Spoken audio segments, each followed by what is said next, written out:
you are doing well. मैं आशा करता हूं कि आप सबके सब कुशल मंगल हैं। For the last several weeks, we have been looking at the book of Hebrews. We have covered up to chapter 4. We will be looking at the end of chapter 4, beginning with verse 14 today. और आज जो है हम इब्रानियों का पत्री उसका चौथा अध्याय 14 पद से हम लोग देखेंगे, और कुछ दिनों से हम यही इसी इब्रानियों का पत्री से अध्ययन करते हुए आ रहे हैं। Last week, we have seen how important it is for us to trust the word of God, the promises of God, that we may live in the enjoyment of the promised blessings for us today. और पिछले सप्ताह हम इस विषय को देख रहे थे कि परमेश्वर के ऊपर भरोसा करना, विश्वास करना, और परमेश्वर ने जो प्रतिज्ञाएं दी है उन प्रतिज्ञाओं के ऊपर कैसे ही आनंदित होना, इसके विषय में पिछले सप्ताह हम चर्चा करते हुए आ रहे हैं। God has not only promised eternal rest on the basis of our trust in the Lord Jesus Christ, but He has promised us a present rest, even as we live in obedience to God's word. और हम लोग जैसे कि देख रहे थे कि परमेश्वर हमें जो विश्राम देने की, अनंतता का विश्राम देने की वाचा बांधा है, प्रतिज्ञा की है, उतना ही नहीं बल्कि वर्तमान में भी परमेश्वर हमें किस तरीके से विश्राम देते हैं उसके विषय में हम चर्चा कर चुके। Today we are going to look at the wonderful high priestly ministry of our Lord and our Savior Jesus Christ. आज हमारे अध्ययन का विषय यही होने वाला है कि प्रभु यीशु मसीह का जो महायाजक का जो कार्य है उस विषय को आज हम अध्ययन करेंगे। His priestly ministry was introduced to us in the first chapter itself. और उसकी याजक की जो सेवकाई है पहला अध्याय में ही हमें उसके विषय में परिचय दिया गया था। In chapter 1 verse 3 we read, when he had by himself purged our sins, sat down at the right hand of the majesty on high.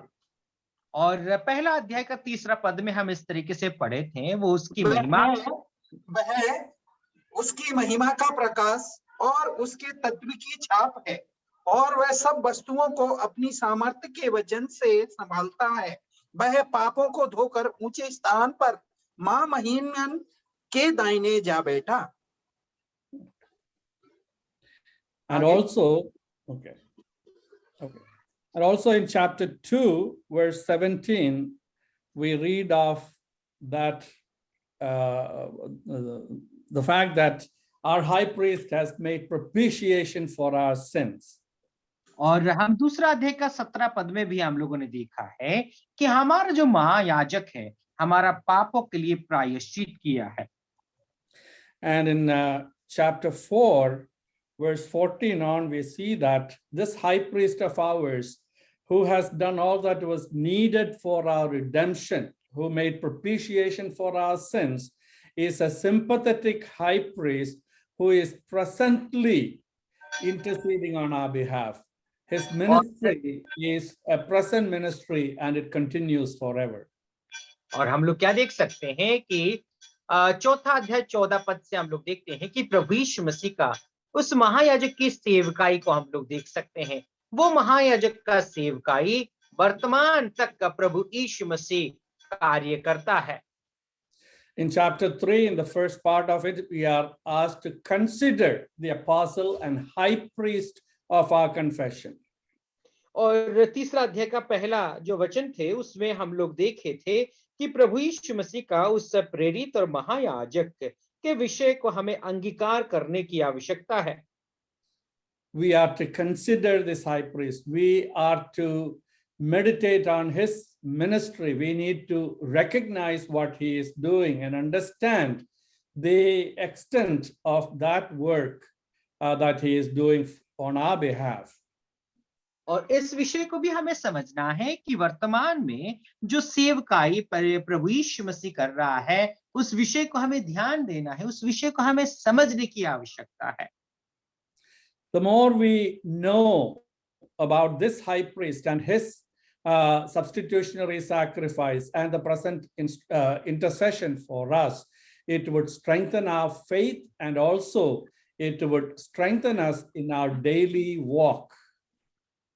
जितना ही गंभीरता से, जितना ही गहराई से उस महायाजक की सेवकाई को हम समझेंगे, उस महायाजक को हम लोग समझेंगे, उतना ही परमेश्वर का वचन से आप और मैं ताकतवर बनते जाएंगे।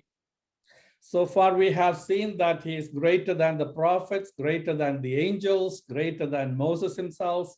And now we are told that he is greater than Aaron, the high priest. और हम लोग सबसे पहले देख रहे थे कि प्रभु यीशु मसीह उन स्वर्गदूतों से भी महान है, मूसा से भी महान है, और अभी हम लोग देख रहे हैं कि प्रभु यीशु मसीह हारून जो महायाजक है उससे भी बढ़कर के प्रभु यीशु मसीह है। And his priesthood is an eternal priesthood. और उस याजक की कार्य, सेवा कार्य जो है वो अनंतता की उस याजक की सेवा कार्य है। So today let us look at this portion that we are going to consider, beginning with verse 14 of chapter 4, and we will read up to verse 11 of chapter 5. So 4:14 to 5:11, if someone would read it, I'd appreciate that. और जो है आज की हमारा विषय का अध्ययन इब्रानियों का पत्र उसका चौथा अध्याय जो 14 पद से लेकर के 5वां अध्याय का 11 पद तक पढ़ने में हमारी सहायता करें। कौन सा ब्रदर? चौथा अध्याय 14 पद से 5वां का 11 पद तक। ओके, पहले चौथा अध्याय है ना? चौथा अध्याय का 14 से 5वां अध्याय का 11 पद तक। ओके ओके, ठीक है। सो जब हमारा ऐसा बड़ा महायाजक है जो स्वर्ग से होकर गया है, अर्थात परमेश्वर का पुत्र यीशु, जो तो आओ हम अपने अंगीकार को दृढ़ता से थामे रहें, क्योंकि हमारा ऐसा महायाजक नहीं जो हमारी निर्बलताओं में हमारे साथ दुखी ना हो सके, वरन वह सब बातों में हमारी नाई परखा तो गया तो भी निष्पाप निकला। इसलिए आओ हम अनुग्रह के सिंहासन के निकट हियाब बांध कर चले कि हम पर दया हो और वह अनुग्रह पाए जो आवश्यकता के समय हमारी सहायता करें। 5वां अध्याय 1 से 11।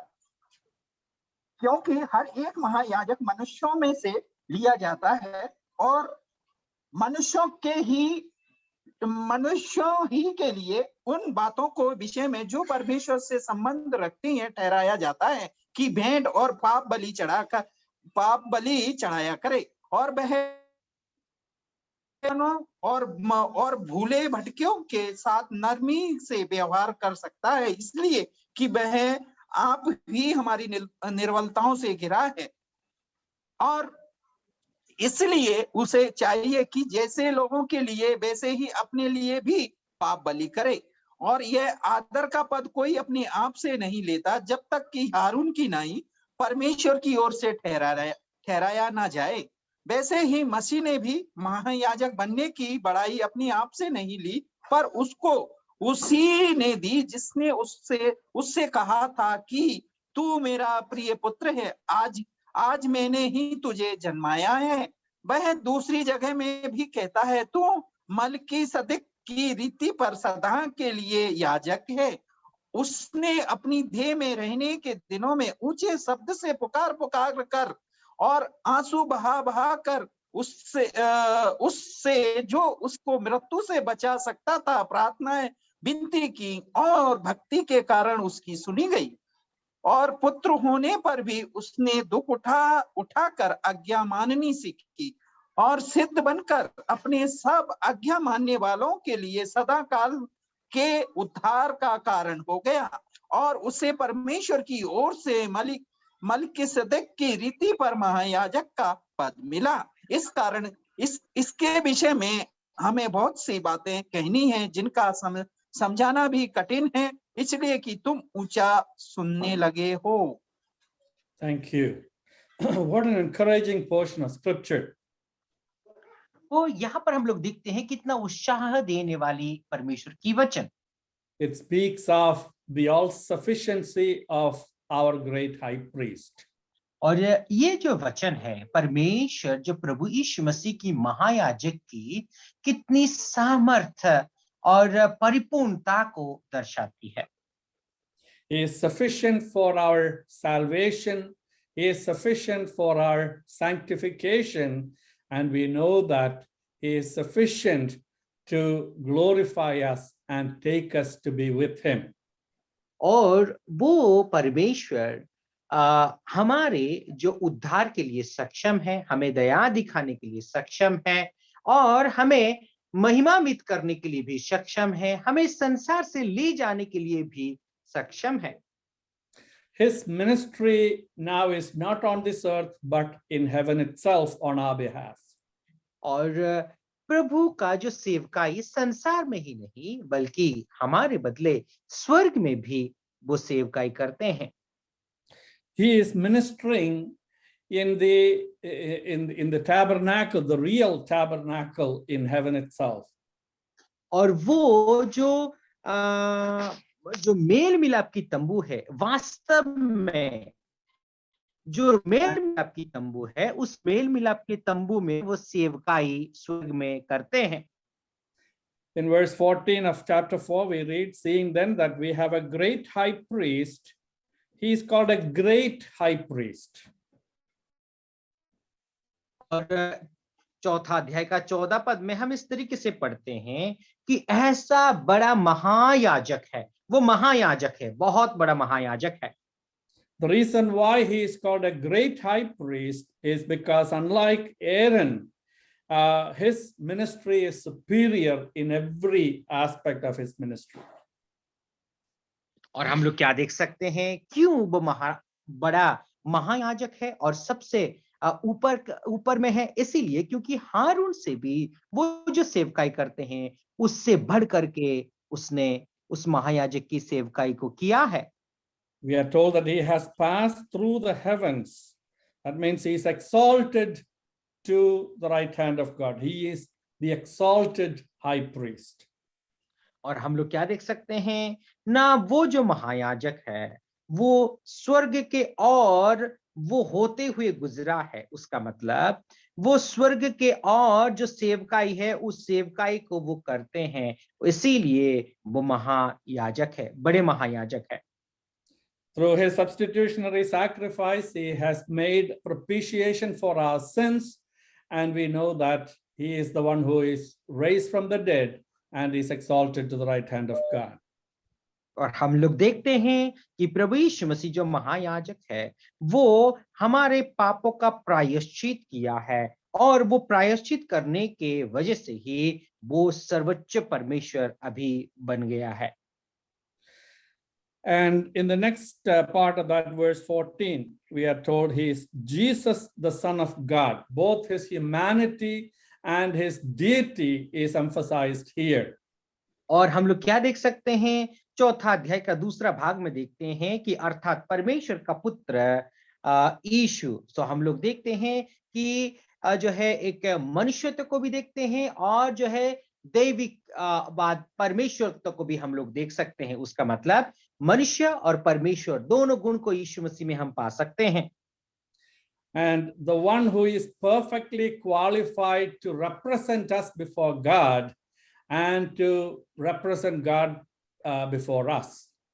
और हम लोग क्या देख सकते हैं, वो प्रभु यीशु मसीह वास्तव में उनके अंदर वो गुणवत्ता है कि परमेश्वर को मनुष्य के बीच में प्रकट कर पाए और मनुष्य को परमेश्वर के सामने प्रकट कर सकें। As truly man and truly God, he is able to mediate between God and man. और वो 100% मनुष्य है, 100% परमेश्वर है, इसीलिए मनुष्य और परमेश्वर के बीच में वो विचवाई का काम कर सकते हैं, मध्यस्थता का काम कर सकते हैं। And we are exhorted to hold fast our confession. We can trust in this one. We can lay hold on him. और इसीलिए हमें प्रोत्साहित किया गया है कि उस प्रभु यीशु मसीह के ऊपर हम भरोसा और विश्वास कर सकते हैं। He will not disappoint us.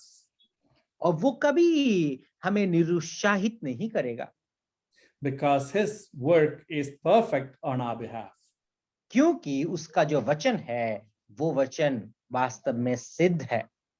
The next thing that we see about this high priest is that he can sympathize with us.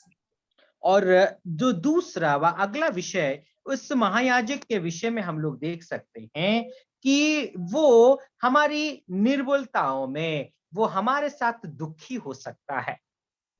As we come before God, we are aware of our weakness. And in our day-to-day life, we are confronted with the frailty of our flesh.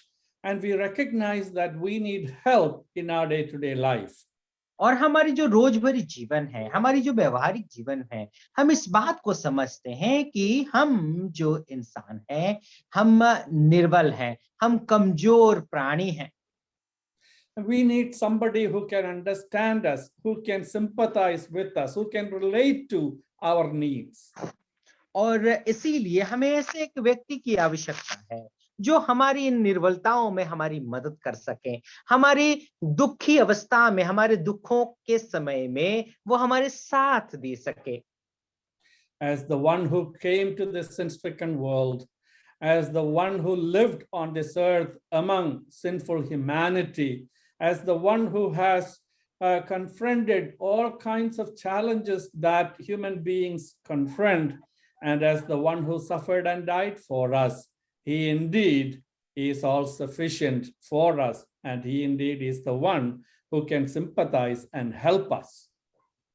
और वो जो व्यक्ति है जिसने वास्तव में सब ऐसे दुखों को अनुभव करते हुए गुजरा है, ऐसे ही परिस्थितियों को होकर के गुजरा है, वो व्यक्ति वास्तव में हर प्रकार से उसके अंदर संपूर्णता दिखाई देती है। वो हमारे दुखों को समझ सकता है, हमारा परेशानियों को समझ सकता है, और हमारे निर्बलताओं में वो ही ऐसा एक व्यक्ति है, वो साथ दे सकता है।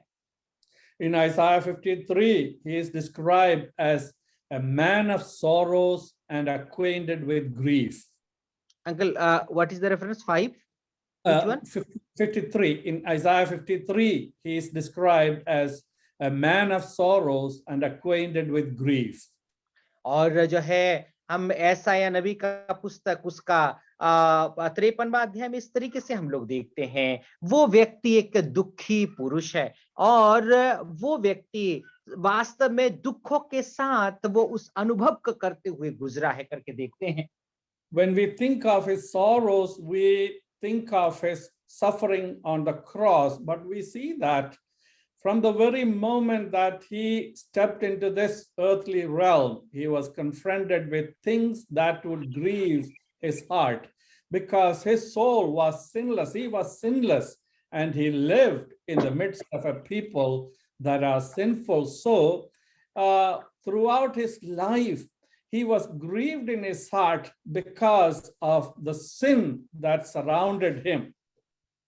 और हम प्रभु यीशु मसीह के उस जीवन को देखते हैं। इस संसार में जब उन्होंने अपना जीवन को व्यतीत किया था, वो दुख और जो है ऐसे दर्द भरा जीवन को उन्होंने व्यतीत किया था। क्यों? क्योंकि जो पाप है उनके चारों ओर घेरा हुआ था, इसीलिए ऐसे परिस्थितियों का सामना उन्होंने करते हुए अपना जीवन को इस संसार में व्यतीत किया था। And also as the one who suffered on the cross of Calvary and died for us, he understands pain. He understands the challenges that we face in our life. He understands our weaknesses. And in that regard, and he is a perfect high priest for us. और वो व्यक्ति जो क्रूस पर आपकी और मेरे लिए अपना प्राण को दिया है, वो व्यक्ति वास्तव में हर प्रकार का परिस्थितियों का सामना उसने किया है। तो वो ही व्यक्ति हमारा दुख को, हमारे परेशानियों को, हमारे जो पापों की अवस्था को, वो ही व्यक्ति हमारी परिस्थितियों को समझ सकता है। We are told in verse 15, the last part of it says, in all points tempted as we are, yet without sin. और 15 पद का उस आखिरी भाग में हम लोग देखते हैं, वरन सब बातों में हमारी नहीं, परखा तो गया तो भी निष्पाप निकला, हम लोग देख सकते हैं। You know, sometimes we refer to some people and say that he cannot understand me. because he did not walk in my shoes. He is not able to relate to me because he does not understand the challenges that I face. और हम लोग इस तरीके से लोगों के विषय में हम लोग देखते हैं, वो क्या कहते हैं कि वो जो है मेरी बातों को वो समझ नहीं सकता, मेरी समस्याओं को वो समझ नहीं सकता, क्योंकि मेरे जो है मेरे जैसा दुख को अनुभव करते हुए वो व्यक्ति गुजरा नहीं है। ऐसे हम लोग दूसरों के विषय में कहते हैं। Though our Lord has come from the glory of heaven and he himself being the Son of God, but he became a man, he was tempted in all points. He has experienced suffering and he understands our condition and our challenges very well. In that regard, he can relate to us. और हम लोग क्या देख सकते हैं, यद्यपि उस स्वर्ग का महिमा के साथ अपना जीवन को उसने व्यतीत किया है, फिर भी इस संसार में आकर के उसने दुख को, कष्ट को और जो है इस समस्याओं का सामना उसने किया है। इसीलिए हमारी इस दुख की अवस्था को वो समझ सकता है। It is significant for us to note that expression in all points. और ये बहुत महत्वपूर्ण विषय है, हम इस बात को ध्यान देने की जरूरत है, वो ये है कि हमारी नई परखा तो गया, इस विषय को हम लोग देखते हैं, हर तरीके से वो परखा गया। He understands us through and through. और हमारे हरेक के विषय को वो समझ सकता है। And then there is that wonderful fact added at the end saying, yet without sin. और एक बहुत महत्वपूर्ण उस भाग को, वचन को देख सकते हैं, तो भी निष्पाप निकला।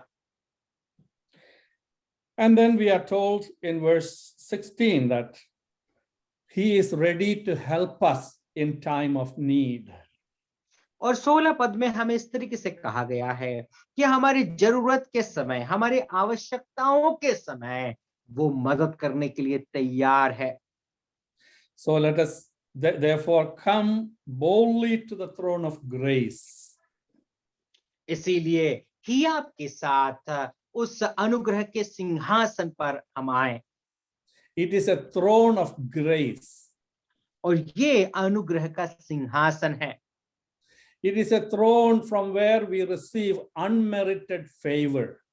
और इसी सिंहासन से हम अपना बिना कर्म किए हुए उस अनुग्रह को, उस दया को प्राप्त करते हैं। It is a throne from where God shows mercy to us.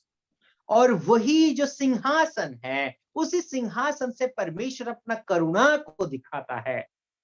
It is a throne from where we receive forgiveness.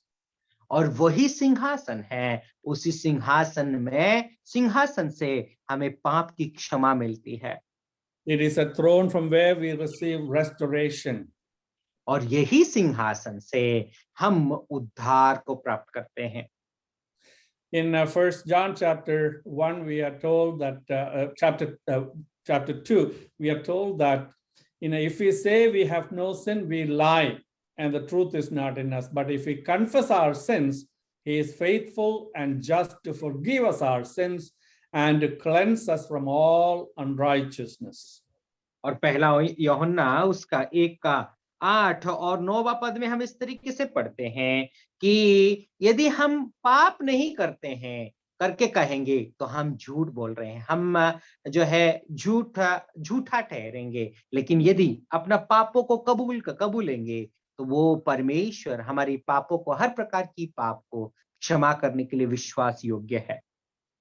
So for our daily cleansing, we come to the throne of grace. और इसीलिए हमारी रोज भरी उस शुद्धता के लिए और शुद्धिकरण के लिए उस अनुग्रह का सिंहासन के सामने हम आते हैं। For sustaining grace, we come to the throne of grace. और उस करुणा व परमेश्वर की जो दया है वो हर समय जो है रहता है, व उसकी कभी खत्म ही नहीं होती, इसीलिए हम उसके सिंहासन के सामने आते हैं। And then we are told that at the right time, at the time of need, he will come through and he will answer our prayers. और जो है हमारी जो जरूरत के समय में हमारी प्रार्थनाओं को सुन करके वो परमेश्वर उत्तर देते हैं। And we are asked to come boldly without doubting his goodness, without doubting his ability, without doubting his mercy and grace. Come before the throne at all times for all our needs, and he is there to help us. और क्या है ना, इसीलिए बड़े हियाव के साथ उसके सन्मुख हम लोग आ सकते हैं। जब कभी भी हम लोग चाहें उसके पास में हम लोग आ सकते हैं। जैसे भी जरूरत क्यों ना हो, हर प्रकार की जरूरतों को, हर प्रकार की समस्याओं को लेकर के परमेश्वर के सामने हम आ सकते हैं। और जरूरत के समय मदद करने के लिए परमेश्वर प्रभु यीशु मसीह तैयार है। So through Jesus Christ, the provision is made for us to be sustained in our day-to-day life. और प्रभु यीशु मसीह के जरिए जो है हमें इस अनुग्रह को प्रदान किया गया है और इस दया हमें मिली है ताकि हमारी रोज भरी जीवन में हम अपना जीवन को अच्छे तरीके से व्यतीत कर सकें। In chapter 2, we have seen that he is not ashamed to call us his brethren. और दूसरे अध्याय में हम लोग देखे थे कि प्रभु यीशु मसीह अपने हम सभी लोगों को भाई कहने से वो लज्जाते नहीं हैं। And while we were considering that, we have seen that this brother is the one who has taken upon him the responsibility of carrying us through. Indeed, this brother is the one who cares for us. और हम लोग देख रहे थे कि यही जो भाई है वो इस जिम्मेदारी को उठाया है कि हमें हर प्रकार की परिस्थितियों से लेकर के हमें संभालेगा। और यही जो भाई है, यही हमारा भाई है, वो हमारा ध्यान भी रखता है। He would not say, am I my brother's keeper? But he would say that, yes, I am my brother's keeper, and I would keep my brother for time and for all eternity. और वो कभी नहीं कहेगा क्या मैं अपना भाई का रखवाला हूं। नहीं, वो ऐसा नहीं कहेगा। वो यही कहेगा, हाँ मेरा भाई का मैं रखवाला हूं और हाँ जो जरूरत के समय वो मदद करने उपस्थित रहता है। So regardless of where we find ourselves, regardless of what need we have, this high priest of ours can sympathize with us. He can understand us and he can relate to us and he can help us and he will help us. और हम लोग क्या देख सकते हैं, किसी भी मुसीबत, किसी भी परिस्थिति क्यों ना हो, वो जो महायाजक है हमें समझ सकता है, हमारे साथ सहभागिता रखता है और वो महायाजक हर परिस्थितियों में हमारा मदद कर सकता है। What a wonderful privilege God has given us as believers in the Lord Jesus Christ to run to him at all times. और कितना अद्भुत अवसर प्रभु यीशु मसीह का है, प्रभु यीशु मसीह जरिए हमें मिला है। कभी भी किसी भी वक्त में उसके सामने दौड़ करके हम जा सकते हैं।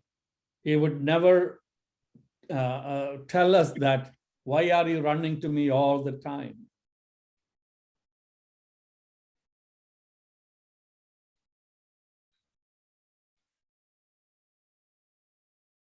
He will never tell us, why are you running to me all the time? तो महायाजक हमें कभी भी कहा कि तुम मेरे सामने क्यों आए हो, मेरे पास दौड़ करके क्यों आते हो, वो हमारा महायाजक कभी ऐसा जवाब नहीं देगा। But he says, run to me all the time. I know that you are in need of me every moment of your life, and I delight to be your helper. I delight to meet your need. Trust in me.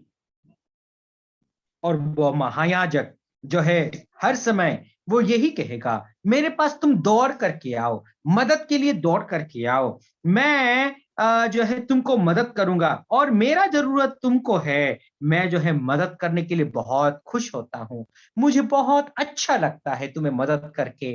वो यही कहने वाला परमेश्वर है। The only thing that would grieve the heart of this great high priest is when we think that we can fend for ourselves, or when we can help ourselves instead of running to him.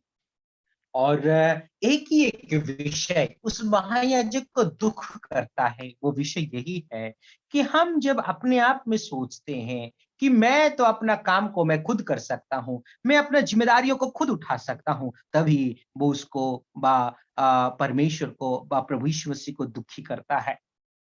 Let us thank God for this great high priest. तो आइए इस महायाजक के लिए हम आभारी हो जाए, खुश।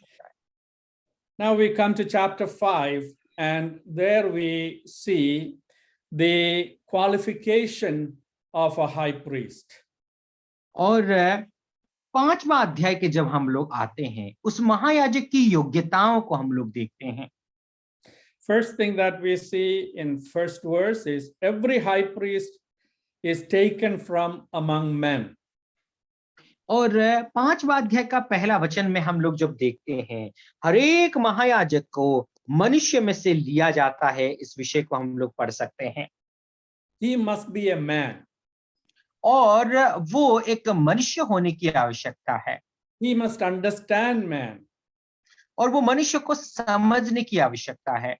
He must be a person who has experienced the various experiences of mankind.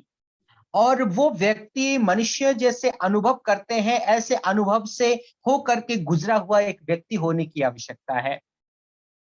And also he must be a man who is submitted to God. और वो एक ऐसा मनुष्य होने की जरूरत है जो व्यक्ति की परमेश्वर के पास संपूर्ण रीति से समर्पित, अपना जीवन को समर्पण किया हुआ एक व्यक्ति होने की जरूरत है। Because he is the one who is chosen to minister before God on behalf of man. और क्योंकि वो व्यक्ति को जो है परमेश्वर की सेवा करने के लिए, मनुष्य के लिए परमेश्वर की सेवा करने के लिए उसको चुना गया है। And he acts as a mediator between God and man. और वो मनुष्य और परमेश्वर के बीच में एक मध्यस्थता का कार्य करने के लिए उसको चुना गया है। And it is through him people are enabled to offer gifts and sacrifices for sins. और उसी के जरिए ही मनुष्य अपने पापों के लिए परमेश्वर के सामने बलिदान ला करके चढ़ा सकते हैं। Gifts that would express their thankfulness and sacrifices to meet their need for forgiveness and cleansing. Pardon me, uncle, I could not understand. Yeah, gifts to express their thankfulness and sacrifices to receive cleansing. और जो उन्होंने परमेश्वर के लिए जो वरदान लाए हैं, कुछ चीजें लाए हैं देने के लिए, वो धन्यवाद के रूप में लाए हैं, और जो बलिदान लाए हैं अपना पापों का प्रायश्चित के लिए वो बलिदान लेकर के आए हैं। And when we look at the book of Leviticus, we are told that the people of Israel were expected to be thankful to God for the blessings that God has given them, especially in terms of their harvest. और हम लोग क्या देख सकते हैं ना, लेवियों का व्यवस्था को यदि हम लोग देखें, लोग जो है जो अपना जो कटनी का समय होता है, कटनी का समय में परमेश्वर के सामने वो जो है अपना उपज को परमेश्वर को भेंट के रूप में लाते थे, वह लाने के लिए परमेश्वर ने उनको कहा था। And it is through the high priest that they offered that to God. और उस महायाजक के जरिए ही परमेश्वर को वे लोग चढ़ाया करते थे। And they offered sacrifices because they recognized their need for daily cleansing. और वो हम लोग देख सकते हैं कि अपना जो रोज भरी जो शुद्धता के लिए परमेश्वर के सामने वे लोग बलि चढ़ाया करते थे। In verse 2, we read, He can have compassion on those who are ignorant and going astray, since he himself is also subject to weakness. This is talking about Aaron, the high priest.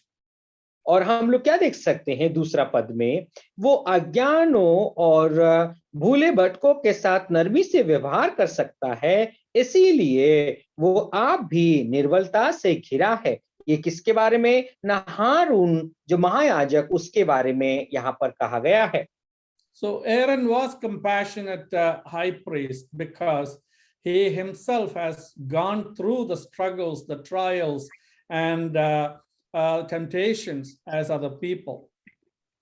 और हम लोग क्या देख सकते हैं? हारून एक ऐसा व्यक्ति है कि वो बहुत ही दयालु था। क्यों? क्योंकि वो स्वयं निज जो है खुद है ऐसे ही दुख, कष्ट, परीक्षा, ऐसे ही सामना और परिस्थितियों का सामना करते हुए अपने जीवन में उसने अनुभव किया था।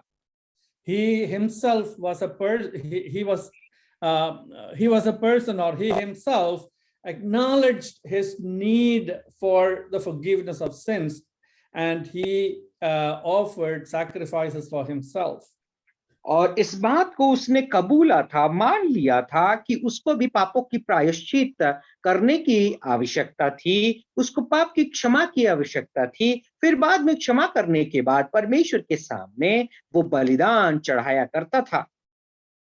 So he was a person to help the people. He was a person who was to mediate for his people. और वही एक व्यक्ति है जो अपने लोगों को मदद करने के लिए उसको नियुक्त किया गया था, और लोगों का विचवाही व मध्यस्थता का कार्य करने के लिए उसको रखा गया था। And he was called by God. He was appointed by God. He did not take that position on his own, but God in his mercy and grace has made this provision and called him to mediate between his people and himself.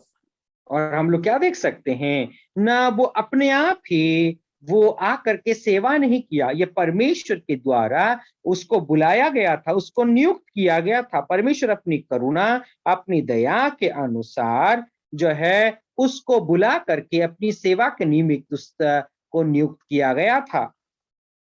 All this description of Aaron, the high priest, is given to us to show how great is our high priest, our Lord Jesus Christ. और ये सब कुछ जो महायाजक हारून के विषय में इसीलिए दर्शाया गया है ताकि हारून से बढ़कर के प्रभु यीशु मसीह जो हमारा महायाजक है कितना बढ़कर के, कितना महान है। Aaron was just a type of the priesthood of our Savior. और हारून जो है हमारा महायाजक का एक छाया चित्र था, प्रभु यीशु मसीह का एक छाया चित्र था। We know that Aaron could not come before God without the garments of a high priest that spoke of the imputed righteousness. और हम लोग क्या देख सकते हैं? हारून बिना उस महायाजक का वस्त्र से वो आ नहीं सकता था, क्योंकि वो महायाजक का वस्त्र जो है उस धार्मिकता का वस्त्र परिधान किया है, पहना हुआ है, उस चीज को दर्शाता है। But our high priest, he is without sin. लेकिन हमारा जो महायाजक है वो निष्पाप है। He does not need an outward adornment to show his holiness. और प्रभु यीशु मसीह को कोई बाहिक रीति से वस्त्र व कोई पहनाव की आवश्यकता नहीं है पवित्रीकरण करने के लिए।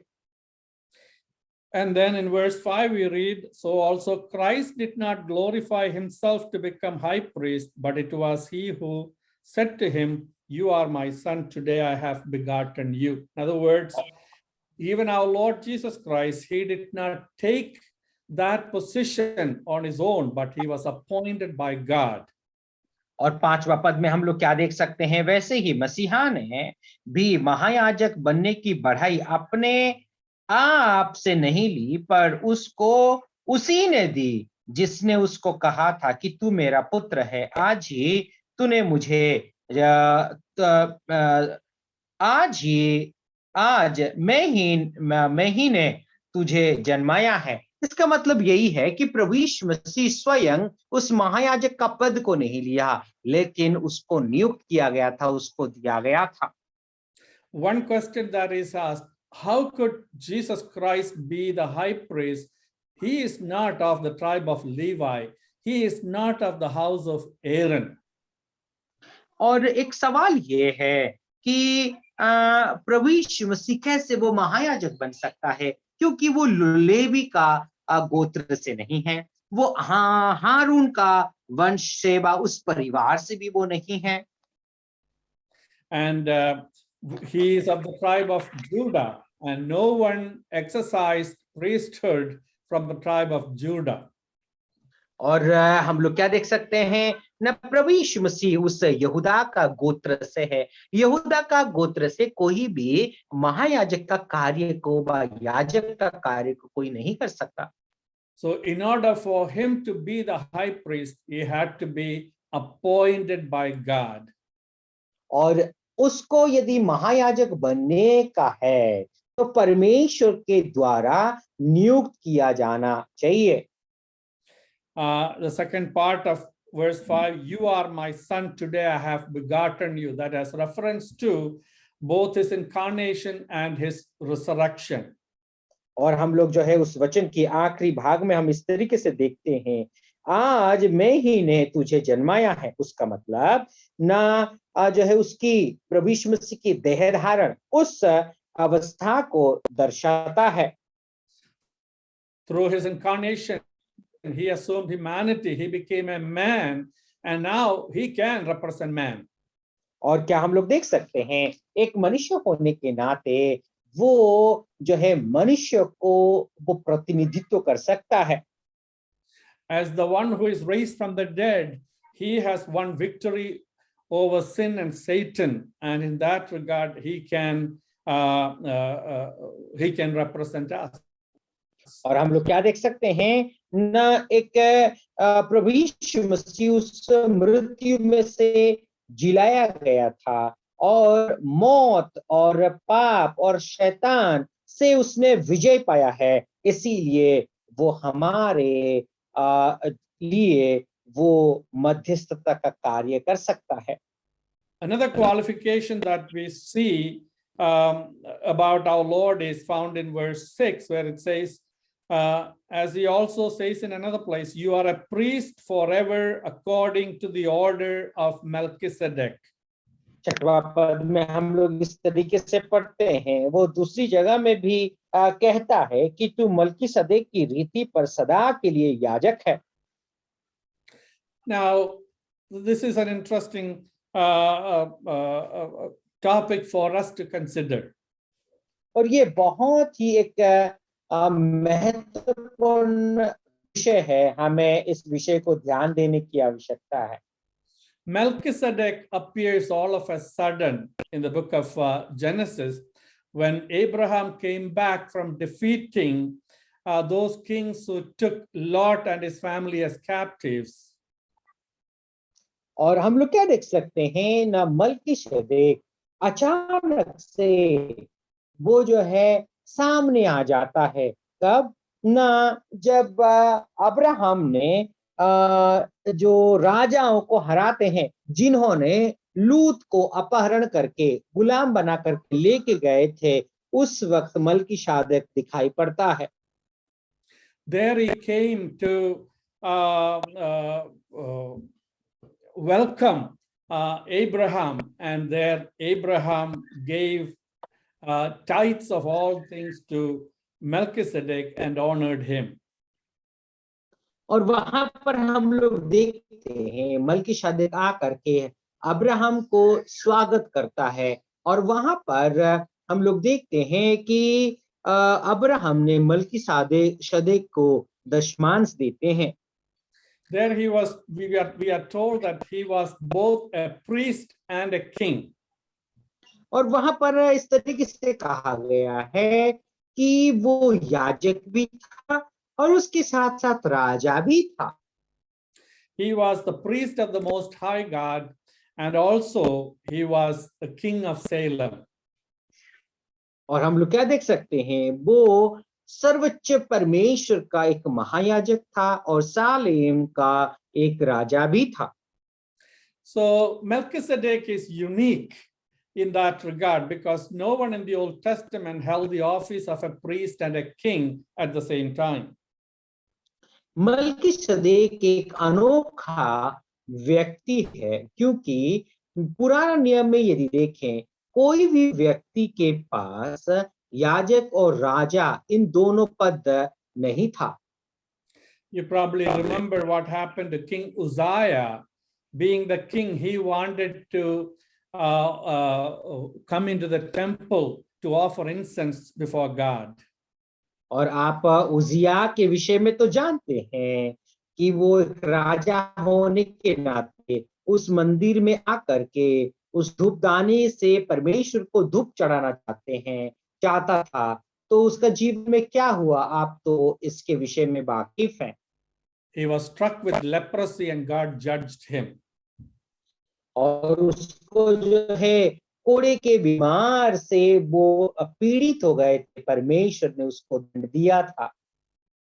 So only Melchizedek is described as both a priest and a king. और केवल मल्कीसदेक को ही एक याजक और राजा के रूप में दर्शाया गया है। And also in the Old Testament, we have no record of his beginning or his end. और पुराने नियम में यदि देखें, मल्कीसदेक की ना उसकी आरंभ है ना उनकी अंत, ऐसे विषय हम लोग कुछ भी नहीं देख सकते। Now, not that he did not have a beginning or an end. As a man, definitely he had a beginning and an end, but the scripture is silent about his beginning or his end.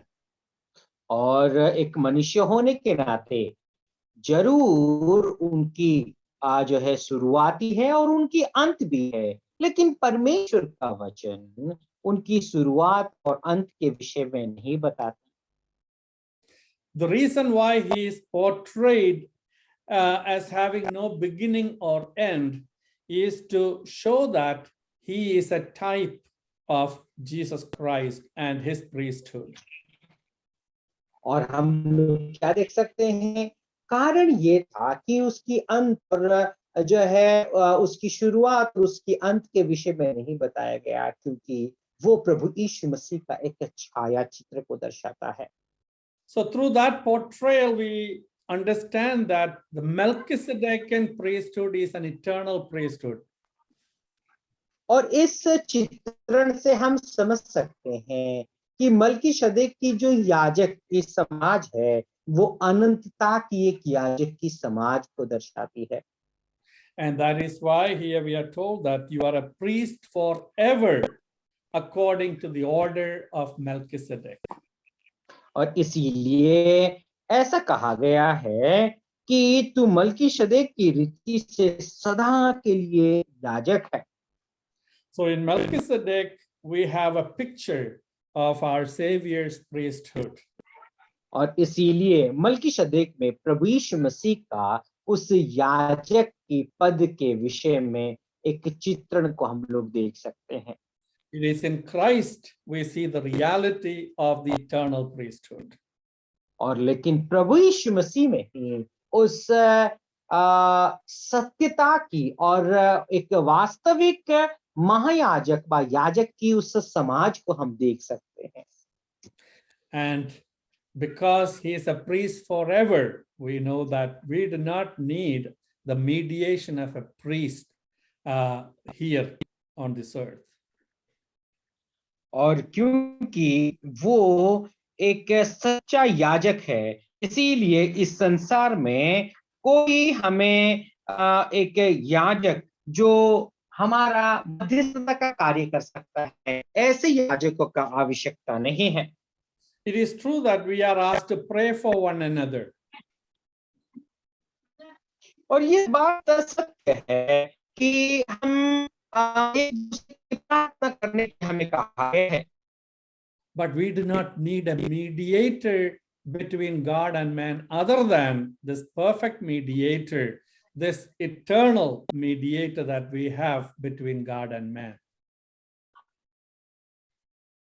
हमें कोई नहीं है, क्योंकि मध्यस्थता करने के लिए एक व्यक्ति नियुक्त किया गया है, वो है प्रभु यीशु मसीह।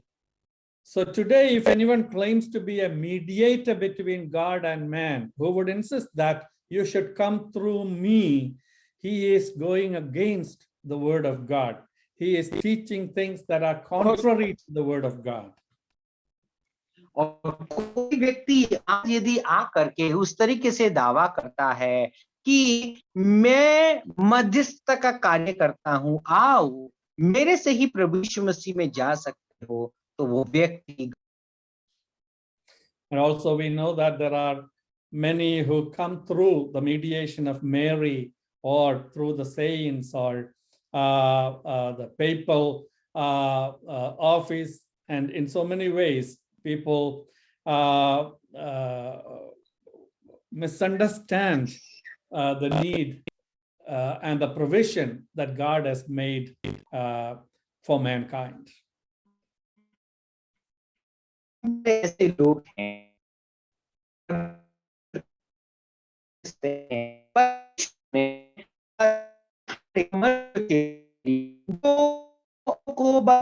को संपन्न कर गया है, लोग लेते हैं। We are asked to come boldly to the throne of grace. हमें परमेश्वर के सामने बड़े हियाव के साथ आने के लिए कहा गया है, And he is ready to help. और वो हमें मदद करने के लिए हर समय तैयार और तत्पर है। In verse 7 of chapter 5, we are told of his perfect qualification to represent us. और 7वां पद में उसकी जो है सिद्धता के विषय में हम लोग देख सकते हैं, जहां पर वो हमारे लिए प्रतिनिधित्व कर सकता है। Let's read verses 7 and 8 and 9 one more time, please. आइए एक और बार 7वां, 8वां और 9वां पद को हम लोग पढ़ लेते हैं। 7वां, 8वां और 9वां पद। उसने अपनी देह में रहने शब्द से पुकार कर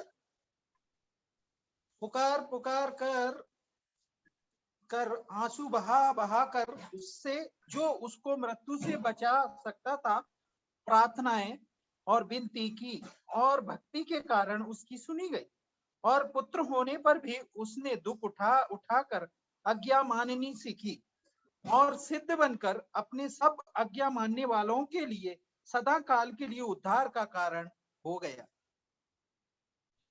Yes.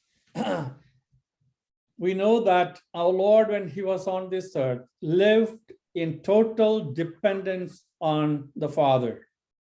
और हम इस विषय को जानते हैं कि प्रभु यीशु मसीह जब इस संसार में जीवन को व्यतीत कर रहे थे, संपूर्ण रीति से पिता परमेश्वर के ऊपर भरोसा करके व्यतीत अपना जीवन को किया था।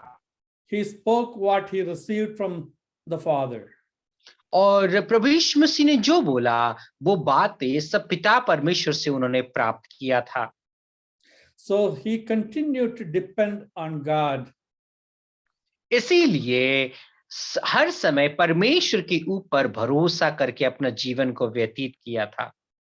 As a man living on this earth, he recognized his need of dependence on God.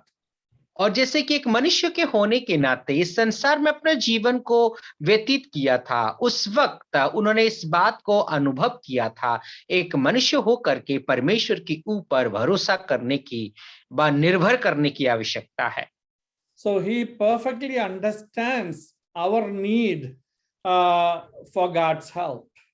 So इसीलिए वो सिद्ध तरीके से, संपूर्ण तरीके से हमारी जरूरत किस प्रकार से होती है, कैसे होती है, वो जानता है।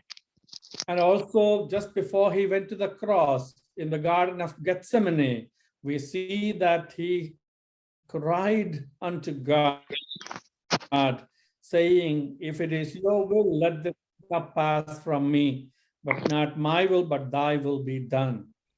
और जब क्रूस पर जाने से पहले, पकड़ाया जाने से पहले प्रभु यीशु मसीह गेतसेमनी का उस बगीचा में इस तरीके से प्रार्थना करते हैं, प्रभु यदि तेरी इच्छा है तो फिर इस प्याला को मुझसे हटा दे, इस कटोर का क्रोध की कटोरा को मुझसे हटा दे, लेकिन मेरी इच्छा नहीं, तेरी इच्छा पूरी होकर के वो परमेश्वर से प्रार्थना करते हैं।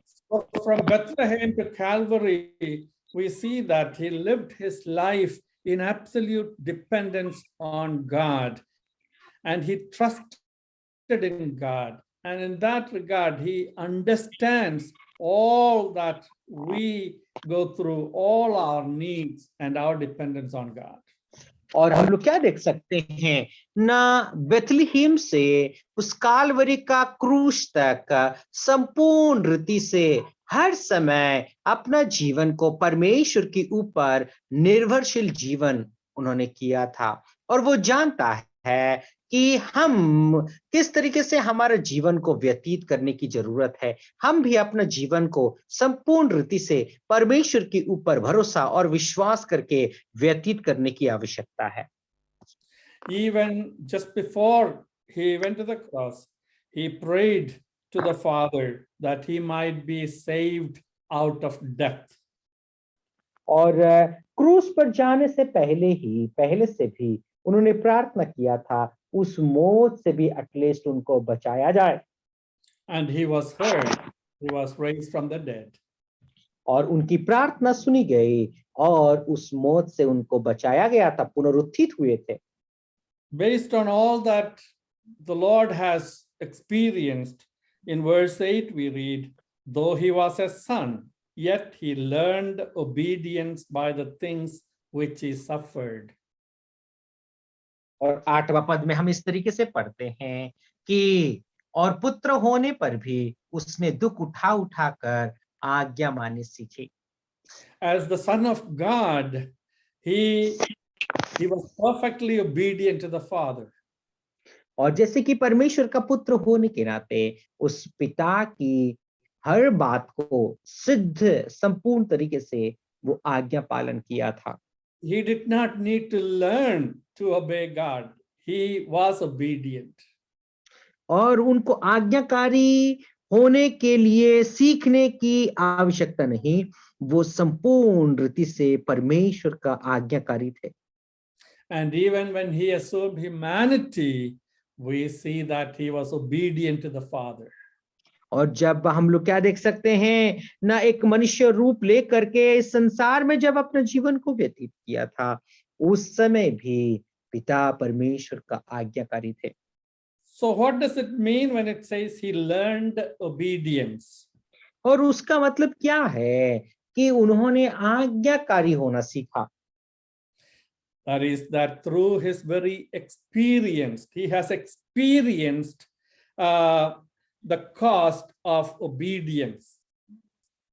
उसका मतलब यह है कि उस दुख की अनुभव से होते हुए उन्होंने गुजरा है, उसकी कीमत को हम लोग समझ सकते हैं।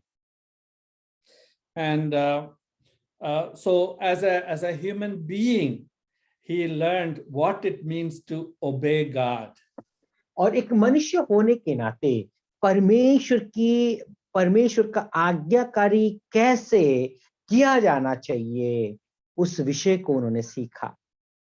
So as a person who has experienced the various experiences of a man, as a person who perfectly obeyed God in all things, now we are told that he has become perfect.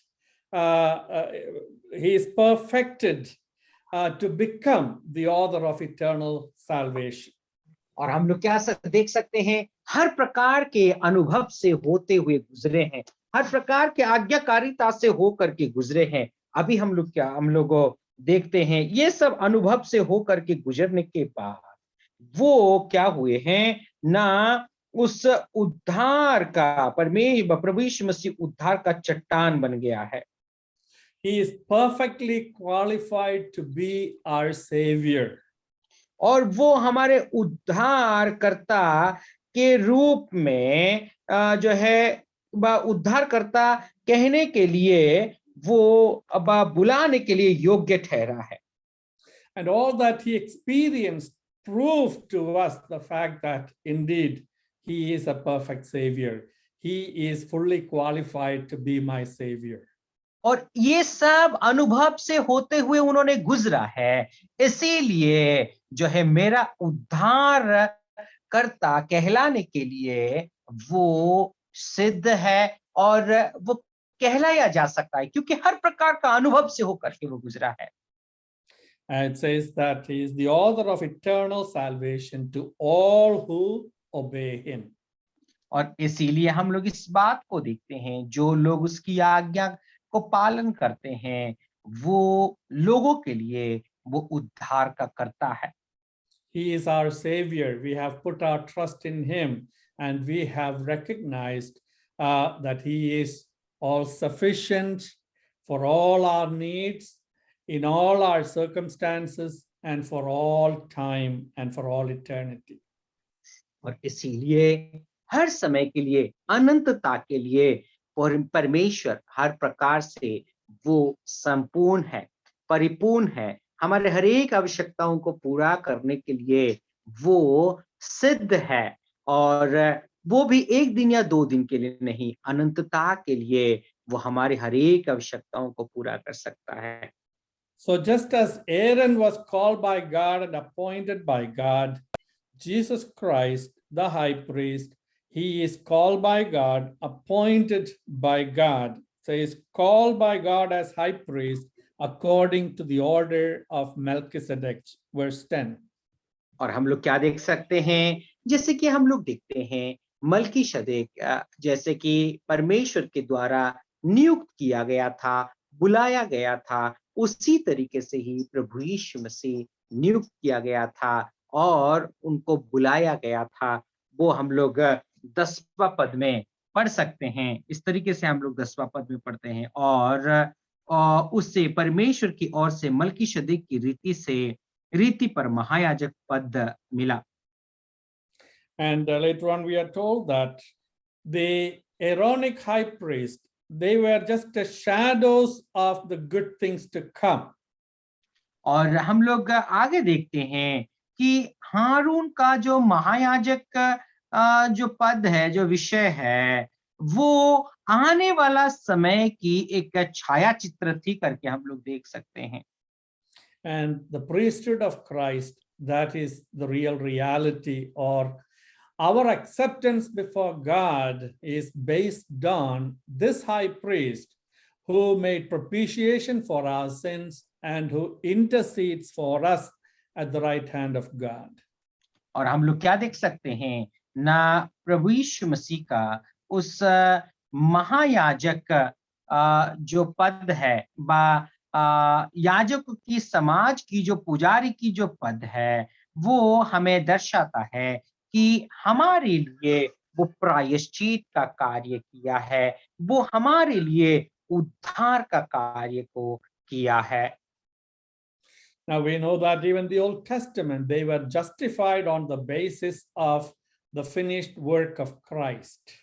और पुराना नियम में भी जितने लोग धार्मिक गिने गए हैं, वो प्रभु यीशु मसीह का आने वाला समय में जो होने वाली थी, उस उद्धार की कार्य को संपन्न किया गया था, परिपूर्ण किया गया था, उस कार्य के जरिए ही वे लोग धार्मिक गिने गए थे। They expressed their faith in God to be their savior through the sacrifices they have brought according to God's word. और परमेश्वर के वचन के अनुसार जो बलिदान को वे लोग परमेश्वर के सामने ले आते थे, उसी के जरिए ही वे लोग सिद्ध किए जाते थे, उनकी पाप की क्षमा होती थी। And God accepted their sacrifice on the basis of the efficacy of the sacrifice of Christ. और हम लोग देखते हैं कि परमेश्वर ने उनकी बलिदान को इस रीति से स्वीकार किया था, क्योंकि आने वाला समय में प्रभु यीशु मसीह का जो बलिदान होने वाला है, वो इस तरीके से फलदायी होगा, वो इस तरीके से कार्यकारी होगा। उसी तरीके से ही प्रभु यीशु मसीह पुराना नियम का उन बलिदानों को परमेश्वर स्वीकार करते थे। So Jesus Christ, he is the perfect, great high priest. इसीलिए प्रभु यीशु मसीह ही उस सिद्ध महायाजक है। Let us continue to consider him. आइए हम उस प्रभु यीशु मसीह को हर समय हमारे जीवन में मानते जाएं। In the days to come, we will be looking at the various aspects of his high priestly ministry. और आने वाला समय में प्रभु यीशु मसीह की जो है सेवा कार्य किस तरीके से किया था, उस विषय को हम लोग देखेंगे। And let us be in the habit of running to this high priest and be in fellowship and communion with him. आइए हम क्या करें ना, उस महायाजक के पास हर समय दौड़ करके जाने की एक आदत बनाएं और उसके पास से उससे हम मदद लेने का प्रयास करें। May his name be glorified. परमेश्वर के नाम की महिमा हो। Uncle, thank you so